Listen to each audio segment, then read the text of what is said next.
귀한 예배 자리에 나오신 우리 성도님들을 예수님의 이름으로 문안드립니다. 하나님의 은혜와 평강이 넘치시기를 축복합니다. 이 시간은 벼랑 끝에 있는 은혜라는 제목으로 함께 말씀을 나누겠습니다. 여러분, 벼랑 끝하고 은혜라는 말이 어울린다고 생각하십니까? 아니면 생뚱맞다고 생각하십니까? 벼랑 끝하고 은혜는 무슨 우리가 암벽 등반가도 아니고 참 어울리지 않는 말입니다. 혹시 벼랑 끝에 한번 서보셨습니까? 벼랑 끝에 서보면 다리가 일단은 떨리죠. 오금이 저리고. 저도 한번 서봤는데 진짜 두 번 다시는 설 때가 못 되더라고요. 잘못하면 밑으로 쳐다보면요, 아찔합니다. 두렵기도 하고 떨리기도 하고 무섭습니다.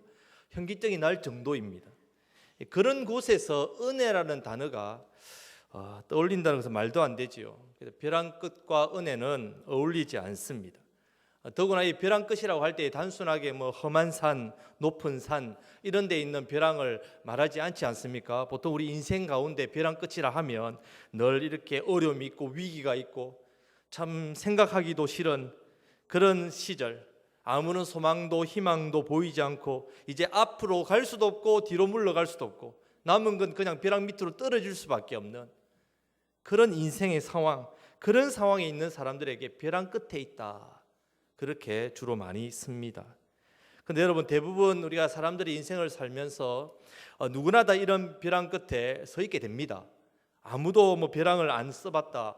저도 젊지만 여러분 보실 때 제가 부잣집 외동 아들로 태어나서 아무런 고생도 안 하고 오랜만에 또 비웃으시니까 참 행복합니다. 그렇게 여러분도 보시겠지만 저도 젊지만 여러 번 이 벼랑 끝에 서 있어 보았습니다. 그렇기 때문에 이 벼랑 끝에 선다는 것이 얼마나 고통스럽고 벼랑 끝에 있다는 것이 얼마나 두렵고 힘든 일인가를 너무나도 잘 알고 있습니다. 물론 여기 계신 분들 중에 아마 남들하고 비교할 수 없을 정도로 엄청난 그런 벼랑 끝에, 크고 깊은 벼랑 끝에 서 보신 적이 있거나 아니면 지금 내가 벼랑 끝에 있다는 그런 상황에 놓인 분들도 있을 겁니다. 벼랑 끝은 누구나 다 힘든 시기이기 때문에 어떤 분이 나는 깊은 벼랑, 높은 벼랑이다 하고 어떤 분은 낮은 벼랑이다 해도 누구나 다 힘듭니다. 벼랑은 다 힘듭니다. 벼랑 끝에 있다는 자체가 힘듭니다. 여러분, 이번 주에 가장 큰 벼랑이 있습니다. 뭐겠습니까? 이번 주 수능이 이제 4일밖에 안 남았습니다. 수능이라는 큰 벼랑이 있습니다. 고3 자녀를 둔 부모님들 아마 지금 이 순간이 벼랑 끝이 아닌가. 우리 고3 수험생들이 지금 벼랑 끝에 있는 그런 심정일 겁니다. 그래서 지푸라기라도 잡고 싶은 심정, 애가 타고 마음이 두근반 세근반 그런 상태. 수능 한 번에 인생을 거는 우리 학생들 보면 참 가슴 아픕니다. 하지만 어쩔 수 없지요. 수능 성적에 따라서 그런 대학이 정해지고 자기 하고 싶은 일을 선택할 수 있기 때문에 수능 성적이 너무 중요합니다. 그래서 여러분, 번지 점프라고 높은 곳에서 줄 매달리고 뛰어나는 그런 기구 아시죠? 번지 점프. 이제 번지 점프를 이제 학생들이 여러 나라 학생들이 모여서 합니다. 아이들이 무서워하잖아요. 그래서 조교가 이 아이들에게 격려하려고 이제 영국 학생에게 이랬습니다. 신사답게 뛰어내려라 이러니까 바로 뛰어내렸습니다. 옆에 벌벌 떨고 있는 이 프랑스 학생이 있는 거예요. 이 프랑스 학생에게 예술적으로 뛰어내려라 이러니까 과감하게 프랑스 학생이 뛰어내렸습니다. 이제 다리를 떨고 있는 우리나라 학생들한테 가가지고 조교가 기회가 되고 살짝 이렇게 이야기했습니다. 갑자기 번개같이 뛰어내렸습니다. 수능 성적에 들어간다 이랬습니다. 바로 뛰어내립니다, 아이들. 여러분, 이 수능 성적에 목숨을 겁니다, 아이들이. 여러분, 지금 우리 자녀들이 지금 초등학교 때부터 벌써 이제 벼랑 끝으로 지금 달려가고 있는 거예요, 아이들이. 우리 자녀들이 수능이라는 그 벼랑 끝으로 계속 가고 있다는 사실을 알고 계시나요? 모르고 계시나요? 우리 아이들이 그만큼 힘듭니다, 여러분.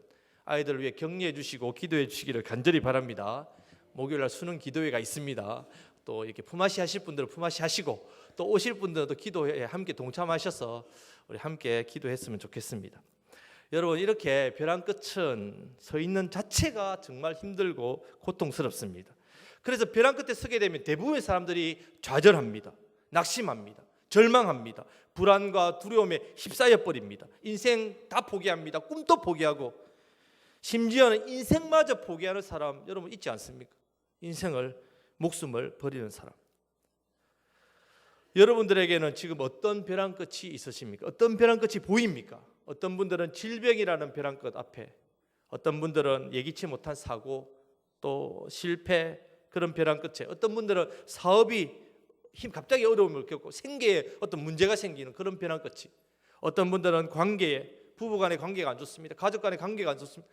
우리 자녀와의 관계에서 오는 벼랑 끝이, 어떤 분은 인생의 허무함, 연세가 들다 보면 인생의 고독함들, 이런 벼랑 끝이, 이혼을 하시는 분, 가정이 파괴되는 그런 벼랑 끝을, 처참한 벼랑 끝을 만나는 사람도 있고, 성공했는데 성공하고 보니까 오히려 더 공허하고 상실감 때문에 죽음에 대한 어떤 두려움의 벼랑 끝 많지 않습니까? 어떻게 보면 이런 인생의 벼랑 끝에 서보지 않은 사람 누가 있겠습니까?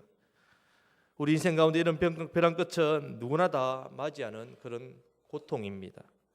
그리고 지금 또 수많은 사람들이 이 벼랑 끝에 서 있습니다. 여러분, 우리는 어떻습니까? 세상 사람들도 이 벼랑 끝에서 이렇게 절망하는데 우리는 어떻습니까? 하나님의 자녀인 우리에게 있어서 이 벼랑 끝은 달라야 되지 않겠습니까? 분명히 다릅니다. 하나님께서 오늘 여러분 이 말씀을 통해, 우리에게 말씀을 통해서 벼랑 끝에서 기적을 경험한 믿음의 사람을 지금 보여주고 있습니다. 벼랑 끝이 인생의 끝이 아니라 새로운 인생의 출발이 됨을 보여주는 그 믿음의 사람을 우리에게 오늘 말씀을 통해 보여주고 있습니다. 벼랑 끝에서 하나님의 은혜를 경험하여서 인생 역전을 시킨 믿음의 사람을 오늘 우리에게 말씀을 통해 보여주고 계십니다. 왜 보여주시겠습니까? 왜? 여러분, 왜 보여주시겠습니까? 바로 벼랑 끝에 있는 은혜를 알고 누리게 하시고자. 세상 사람들처럼 벼랑 끝에 섰을 때 원망하고 불평하고 두려워하고 절망하고 포기하고 낙심하고 그런 반응이 아니라 오히려 감사하고 기뻐하고 기도하고 믿음으로 든든히 서서 그곳에 하나님께서 역사하심을 경험하게 하시도록 우리에게 이 믿음의 사람들을 보여주고 계십니다. 여러분, 이 은혜 누리시기를 간절히 바랍니다. 오늘 본문에 나오는 이 아브라함도 지금 벼랑 끝에 서 있습니다. 지금 아브라함의 나이가 99세입니다. 99세. 아내 사라의 나이는 90세입니다. 하나님께서 75세 된 노인입니다. 아브라함을 부르셨습니다. 갈대아 우르에서 본토 친척 아비 집을 떠나라. 아들 하나 없는데, 자녀 하나 없는데 친척을 버린다, 떠난다. 이것은 어떻게 보면 정말 두려운 일입니다. 그런데 하나님께서 가면 아들 주겠다, 땅 주겠다, 민족 주겠다, 복 주겠다, 그렇게 약속하신 그 말씀 하나 붙들고 그 먼 길을 떠나서 가나안 땅에 들어왔습니다. 그런데 무려 24년이나 지났습니다. 지금 떠날 때도 나이가 많았는데 거의 인생 이제 저물어 가고 있습니다. 아들은커녕 이제는 죽은 몸이나 다름없습니다. 그렇다고 자기 힘으로 낳은 이스마엘이 있지 않습니까? 그런데 이 이스마엘 하나님 인정 안 해주십니다. 여러분, 세월 앞에서 장사 있습니까? 장사 없습니다. 아브라함도 마찬가지입니다. 사람은 누구나 다 이 세월이 가면 갈수록 자신의 연약함을 느끼게 됩니다. 나이가 들면 들수록 젊을 때 가졌던 꿈과 패기 없습니다. 열정과 힘 점점 사라지는 것이 인생입니다. 그래서 보통 세월이 가면 갈수록 연세가 들면 들수록 사람은 자연스럽게 벼랑 끝으로 갑니다. 가만히 있어도 그냥 벼랑 끝으로 가는 것이 바로 우리의 인생입니다. 사실 사람이 젊을 때는 별로 이렇게 무서운 거 없지요. 두려운 것도 없고 부러운 것도 별로 없습니다. 좀 실패를 하고 실수를 해도 이거 젊으니까 괜찮다, 또 잘 할 수 있다. 여러분, 그것이 젊음이 주는 힘입니다. 하지만 연세가 들면 들수록 그런 용기는 쉽게 생기는 것이 아닙니다. 올해를 보십시오. 금방 갔지 않습니까? 11월 달입니다. 벌써 둘째 주입니다. 날아갑니다. 정말 날아간다는 말. 이렇게 우리가 한 해 한 해를 지나다 보면 어떻습니까? 자꾸 초조해지고 불안해지고 그냥 하는 건 없는데 나이만 열심히 잡수시는 것 같고, 그런 게 우리 인생 아닙니까? 지금 아브라함이 지금 그런 때를 지금 만났습니다. 99세 된 아브라함. 그런 상태에 있는 아브라함에게 하나님 지금 나타나셔서 1절 말씀에서 그에게 이르시되 나는 전능한 하나님이라. 너는 전능한 하나님이라. 너는 내 앞에서 행하여 완전하라.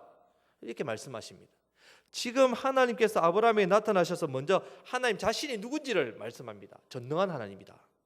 그리고는 아브라함에게는 너는 내 앞에서 행하여 완전하라 이렇게 말씀합니다. 왜 이렇게 말씀하시겠습니까? 다른 여러 가지 말씀이 있지 않습니까? 그런데 왜 하나님은 자기를 밝히시고 아브라함에게 이렇게 행하라 하십니까? 바로 아브라함의 마음과 생각의 중심이 지금 벼랑 끝에 있기 때문에 그렇습니다. 그래서 자포자기하는 마음, 포기하고 싶은 마음, 무기력한 마음, 무능력한 상태가 지금 있기 때문에 하나님께서 그런 아브라함 찾아가셔서 하시는 말씀, 나는 전능하다. 너는 완전히 해가라. 물론 아브라함 입장에서 여러분 99세입니다. 인간적으로 생각해도 하나님께서 지금 내게 아들을 주신다는 것은 정말 말도 안 되는, 그냥 웃을 수밖에 없는 나이 아닙니까? 상식적으로 생각해도 불가능한 나이입니다. 그래서 17장 17절 말씀에서 아브라함이 엎드려 웃으며 마음속으로 이르되, 웃는 거예요, 웃는 거.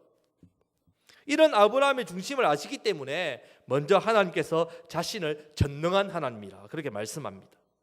혹시 여기 계신 우리 어르신들 중에 나이 때문에 내가 인생의 벼랑 끝에 서 있다고 생각하시는 분 계십니까? 아이고 목사님 이 나이에 제가 뭐 하겠습니까? 그렇게 생각하는 분이 있는지 아니 계신지 없는지 잘 모르겠습니다. 어쨌든 아니 계셨으면 좋겠습니다.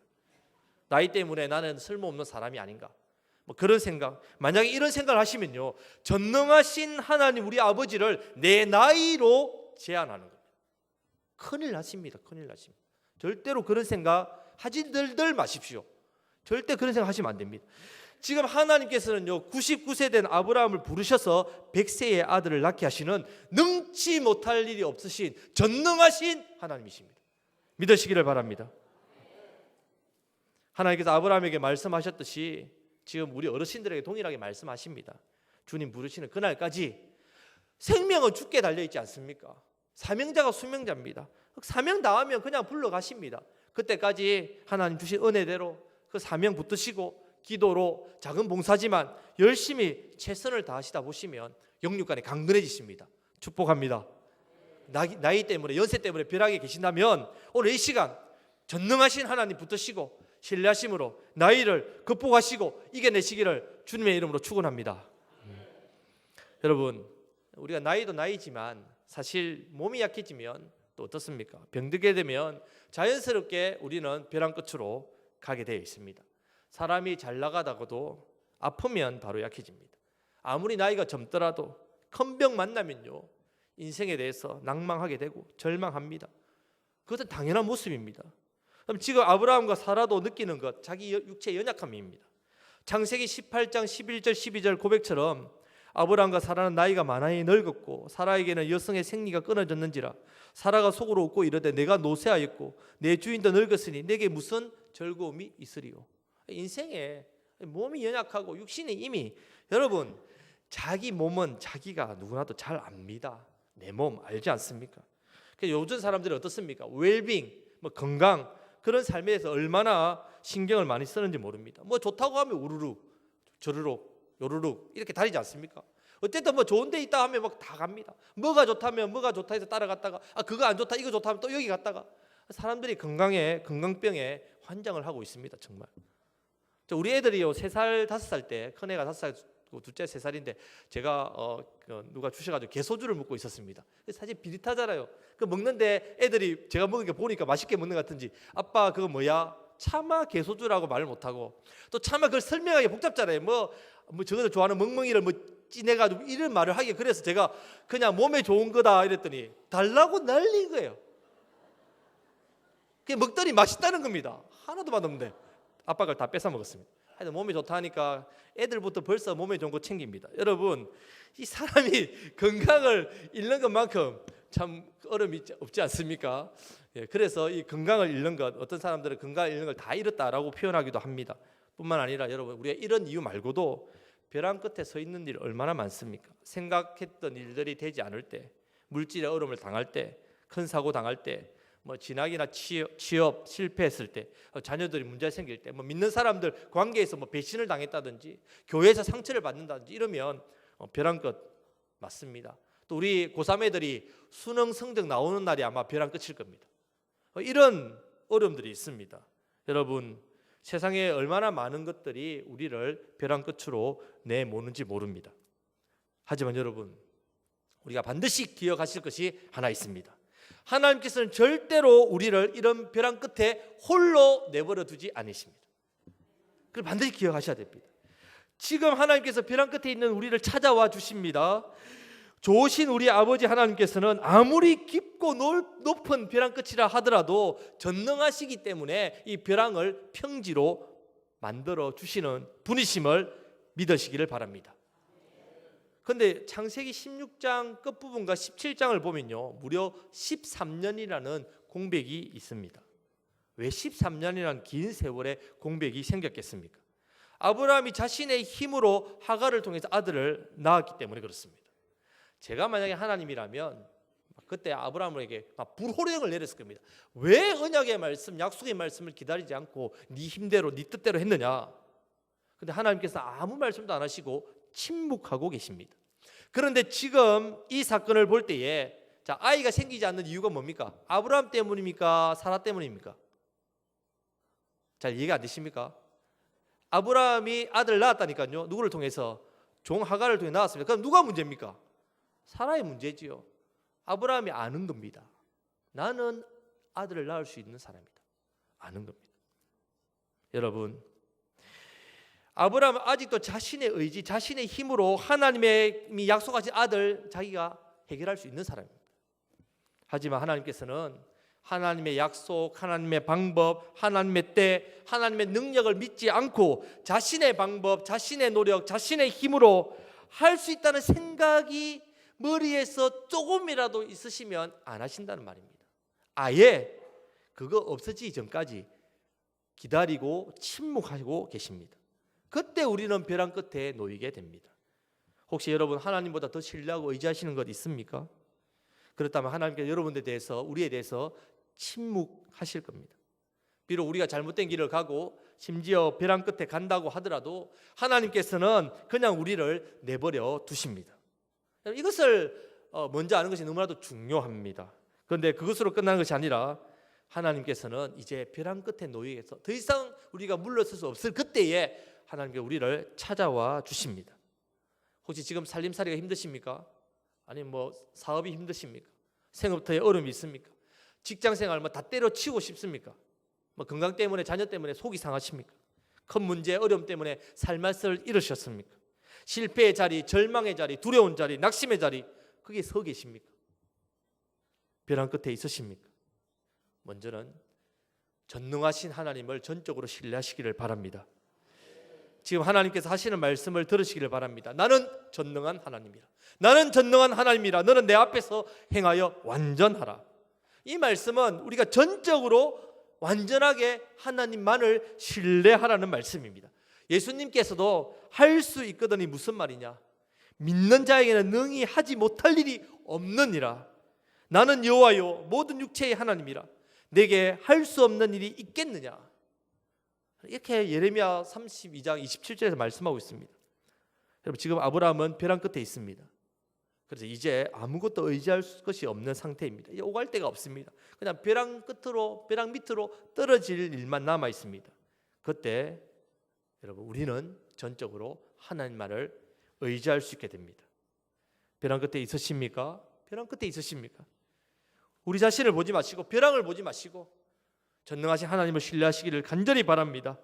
여러분, 우리가 전적으로 완전히 하나님을 의지하게 될 때는 벼랑 끝에서 전능하신 하나님의 역사심을 체험하게 됩니다. 이것이 바로 벼랑 끝에 있는 은혜의 시작입니다.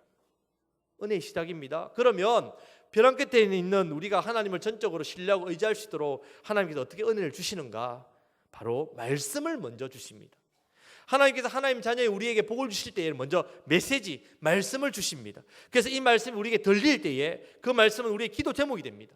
그 말씀이 우리에게 믿음이 됩니다. 그 말씀을 우리가 붙들고 기도할 때에 기적의 역사가 일어난단 말입니다. 그 말씀, 나의 말씀, 나에게 주신 말씀을 붙들고 기도하면 하나님께서 응답하시고 역사해 주십니다. 여러분, 이것이 바로 우리의 주 영적인 원리입니다. 이것을 잊어버리지 마시기를 바랍니다. 지금 하나님께서 2절에서 8절 말씀 가지고 아브라함에게 말씀을 주십니다. 간단하게 정리해서 말씀드리면 아브라함과 사라에게 아들이 있을 것이고 그 아들이 심히 번성하게 될 것이고 너와 그 후손과 내가 영원한 언약을 세울 것이고 너와 내 후손에 영원한 하나님이 되시겠다. 많은 나라와 열방이 일어날 것이고 그 열방의 왕들이 일어나게 될 것이다. 이 땅, 가나안 땅, 네가 지금 서 있는 이 땅을 내가 주겠다. 영원히 주겠다. 그런 약속의 말씀을 아브라함에게 주고 계십니다. 지금 하나님께서 죽은 것 같은 아브라함, 죽은 것 같은 아브라함의 몸을 변화시키기 위해서 먼저 하신 일이 바로 말씀입니다. 아주 구체적으로 말씀해 주고 계십니다. 그래서 그 말씀이 아브라함과 사라에게 임하니까, 그 말씀이 그들에게 임하니까 그들이 변화가 되는 겁니다. 그래서 아브라함이 100세에 사라가 91살에 아들을 낳았습니다. 이삭을 낳았습니다.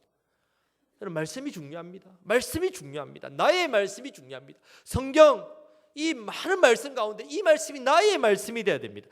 나에게 말씀이 임하게 되면 그 말씀이 우리에게도 동일하게 놀라운 변화를 일으킵니다. 그 말씀대로 됩니다. 말씀대로 역사합니다. 여러분, 말씀이 임하게 되면요, 먼저 우리에게 변화되는 것이 하나 있습니다. 그것은 바로 생각이 달라집니다. 모든 것이 생각에서 나타납니다. 생각이 모든 것의 뿌리입니다. 지금 아브라함에게도 생각이 문제입니다. 생각이. 나는 더 이상 아들을 낳을 수 없다. 나는 이제 늙었기 때문에 아들을 낳을 능력이 없다. 나의 아내 사라도 이미 생리가 끊어졌기 때문에 아들을 낳을 수 없다. 이런 생각. 여러분, 이런 생각은요, 생각으로만 그치는 게 아니라 반드시 말이 나옵니다. 행동으로 나타나게 됩니다. 그것도 아주 무섭게 나타납니다. 그래서 시편 1편 1절 말씀에 보면 복 있는 사람은 악인들의 길을 따르지 아니하며 죄인들의 길에 서지 아니하며 오만한 자의 자리에 앉지 아니하고라고 말씀하고 있습니다. 복 있는 사람은 어떤 사람인가? 악인들의 꾀, 생각이 다르단 말입니다. 복 있는 사람은 생각이 다릅니다. 여러분, 생각, 죄인들의 길은 행동입니다. 죄인들의 길은 행동. 오만한 자의 자리에 앉는다는 것은 바로 습관입니다. 여러분, 우리가 생각에서 행동이 나오지 않습니까? 행동이 반복되면 습관이 됩니다. 습관이 쌓이면 어떻게 됩니까? 인생이 되고 인격이 됩니다. 그 사람의 삶이 됩니다. 그렇기 때문에 결국 출발은 생각입니다. 그런데 문제는 이런 복 있는 생각은요, 내 스스로 되지 않습니다. 그래서 2절 말씀에 보면 오직 여호와의 율법을 절거하여 그 율법을 주야로 묵상하는도다. 하나님 말씀만이 내 생각을 바꿉니다. 오직입니다. 오직 여호와의 율법, 그 율법이 내 생각을 바꿉니다. 여러분, 지금 아브라함에 있는 생각을 하나님께서 말씀을 통해서 바꾸고 계십니다. 그래서 말씀으로 바뀐 생각은 단순히 어떤 인간적인 생각이 그치는 것이 아니라 바로 믿음이 됩니다. 예수님께서도 내 믿음대로 될지어다. 말씀을 들을 때에 그 말씀이 믿음이 됩니다. 여러분, 생각의 변화가 믿음의 역사의 출발이 됩니다. 그런데 여러분, 이런 생각에 가장 영향을 미치는 것은 바로 반복되는 언어입니다. 언어가 내 생각의 어떤 증거가 됩니다. 반복적인 언어. 그래서 5절 말씀에 보면 이제 후로는 내 이름을 아브라함이라 하지 아니하고 아브라함이라 하리니 이는 내가 너를 여러 민족의 아버지가 되게 함이니라. 하나님께서 아브라함의 이름을 바꾸십니다. 뿐만 아니라 사레의 이름도 바꾸십니다. 15절 말씀에 보면 하나님이 또 아브라함에게 이르시되 내 아내 사레는 이름을 사레라 하지 말고 사라라 하라. 여러분, 하나님께서 왜 이렇게 이름부터 바꾸시겠습니까? 생각과 함께 중요한 것이 바로 언어이기 때문에 그렇습니다. 말이, 언어가 중요합니다. 지금 9세인 아브라함, 이 아브라함의 언어는 부정적인 언어입니다. 그래서 이제 나는 늙었고 안 된다, 늙었으니까 몸도 마음도 약하니까 아들을 낳을 수 없다, 그런 생각을 하나님께서 이름을 바꾸십니다. 그래서 그런 생각을 가진 아브라함의 표현이 18절 말씀에 보면 이스마엘이나 하나님 앞에 살기를 원하였다. 이 말을 하는 거예요. 부정적인 말이죠. 하나님은 언약과 반대되는 말을 하는 겁니다. 그래서 하나님께서는 아브라함의 언어, 말부터 바꾸시기 위해서 늘 불려지는 이름부터 바꾸시는 겁니다. 여러분, 이름도 언어입니다. 그 이름이 불려질 때 그 이름을 내가 듣게 됩니다. 그래서 믿음은 들음에서 납니다. 이제 서로를 부를 때에 아브라함, 존귀한 아버지가 아니라 아브라함, 열국의 아버지다. 사레, 존귀한 어떤 왕비가 아니라 열국의 사라, 열국의 어머니 부르는 거예요. 이제 아브라함은 아내 보고 너는 열국의 어미다. 아내는 남편에게 당신은 열국의 아버지다. 계속 부르니까 더러움에서 난다는 말입니다. 여러분, 우리가 벼랑 끝에 있게 되면요, 우리 말이 자연스럽게 안 된다, 못 살겠다, 왜 이렇게 됐노, 원망하고 불평하고 탓하고 부정하는 말들을, 부정적인 말들을 막 쏟아내게 돼 있습니다.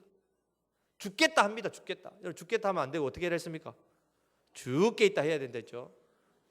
죽겠다 하면 안 됩니다. 죽게 있다 해야 됩니다. 그래서 하나님께서는 먼저 우리에게 말씀을 주실 때에 우리의 생각을 바꾸신단 말이에요. 그리고 우리의 말을 바꾸십니다. 그런 의미에서 여러분, 이름은 참 중요합니다. 하나님께서 저와 여러분들을 지명하여 불러서 너는 내 것이라 이름을 불러주십니다. 그래서 저도 이제 우리 두 딸이 이름이 중요하기 때문에 처음에 큰딸을 낳았을 때 이름을 아주 중요하게 생각해서 제가 그때 섬기는 목사님, 담임 목사님께 부탁을 했습니다. 목사님, 우리 큰딸 이름 좀 지어주시면 좋겠습니다. 물론 목사님께서도 지어주고 싶어 하셨어요. 그래서 제가 마음이 맞아가지고 이제 목사님께 이름을 부탁드렸더니 목사님께서 일주일을 막 기도하시고 고민하시다가 그래 여자이니까 예쁜 이름도 많지만 그래도 이제 신이가 나이가 들면 또 뭐 꽃님이 별님이 이라면 좀 그렇잖아요. 연세 드신 뭐 어르신에게 꽃님이 이래 부르고 그래서 이제 고민을 하시다가 이제 이름을 지어 주셨습니다. 그래서 믿을 신, 기쁠 희 이렇게 해서 신이라고 지어 주셨습니다. 이렇게 믿음 안에서 기뻐하라. 한자를 보니까 갑자기 12월 12일이 무슨 날인지 아십니까? 12.12 사태 아닙니다. 물론 12.12 사태가 나죠. 저희들 한자 시험 치는 날입니다.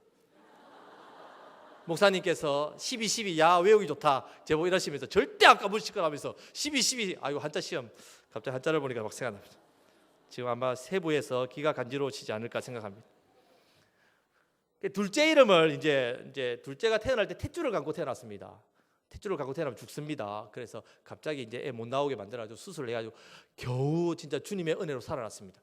그래서 제가 하나님께서 이 아이를 생물로 주셨기 때문에 부모의 기쁨이 아니라 주님의 기쁨이라 해서 주희라 지었습니다. 주님의 기쁨. 주희라는 이름이 흔한데요, 우리 주희는 흔한 이름이 아닙니다, 여러분. 하나님께서 생명을 주셨기 때문에 진짜 죽어가는 생명이었습니다. 그런데 하나님 주셨기 때문에 주희라고 지었습니다. 그래서 저희 집 가운도 신희 주희입니다. 신희 주희. 저희 집에 딱 들어가면 이제 액자에다 신희 주희 이렇게 한자로 적혀 있습니다. 믿음 안에서 주님 안에서 기뻐하는 가정 되자 그렇게 했습니다. 예, 좋습니까? 예, 고맙습니다. 여러분 결국 사람이 이렇게 이름대로 만들어지게 됩니다. 그러니까 여러분 자녀들을 뭐 순자 말자 개똥이 뭐 철수 이렇게 지으시면 큰일 납니다.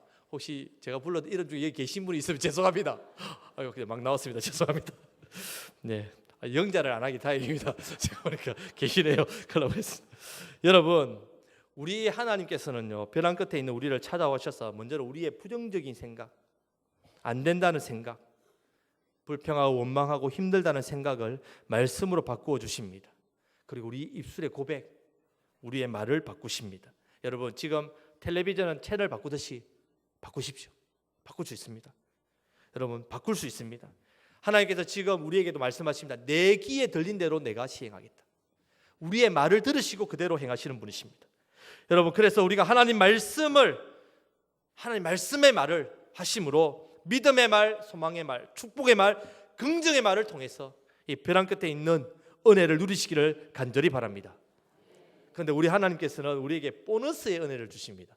항상 우리 하나님께서는 덤으로 주시고 넘치도록 주시는 분이신데 이 보너스의 은혜가 뭐냐면요, 여러분 하나님께서 아브라함과 사라에게 아들을 주십니다. 그 아들의 이름이 뭡니까? 이삭입니다. 이삭의 뜻이 뭡니까? 웃음입니다. 웃음. 예, 웃음. 여러분 하나님께서는요 벼랑 끝에 있는 우리를 웃게 만들어 주십니다. 여러분 벼랑 끝에 있는데 웃도록 하신단 말이에요.